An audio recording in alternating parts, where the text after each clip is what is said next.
ಮೊಸರು ಕುಡಿಕೆ ಉತ್ಸವವು ಕೃಷ್ಣ ಜನ್ಮಾಷ್ಟಮಿ ಆಚರಣೆಯ ಅವಿಭಾಜ್ಯ ಅಂಗ. ಶ್ರೀಕೃಷ್ಣನಿಗೆ ಬೆಣ್ಣೆ ಮತ್ತು ಮೊಸರು ತುಂಬಾ ಇಷ್ಟ. ಹಾಗಾಗಿ ಕೃಷ್ಣ ಜನ್ಮಾಷ್ಟಮಿಯಂದು ಅಂದರೆ ಶ್ರೀಕೃಷ್ಣನ ಜನ್ಮದಿನದಂದು ಮೊಸರು ಕುಡಿಕೆ ಉತ್ಸವವನ್ನು ಆಯೋಜಿಸಲಾಗುತ್ತದೆ.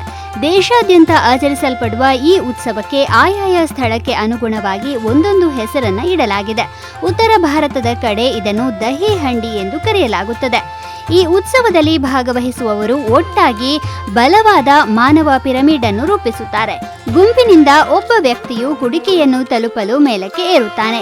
ಇದು ತಂಡದ ಕೆಲಸ, ಸಮನ್ವಯ ಮತ್ತು ಸಮತೋಲನದ ಅಗತ್ಯವಿರುವ ಸವಾಲಿನ ಚಟುವಟಿಕೆ.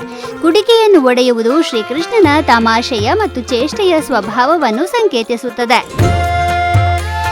ಹಿಂದೂ ಪುರಾಣದ ಪ್ರಕಾರ ಕೃಷ್ಣನ ಬಾಲ್ಯದಲ್ಲಿ ಮೊಸರು ಮತ್ತು ಬೆಣ್ಣೆಯಿಂದ ತುಂಬಿದ್ದ ಮಡಕೆಗಳನ್ನು ಎತ್ತರಕ್ಕೆ ನೇತು ಹಾಕಲಾಗ್ತಾ ಇತ್ತು.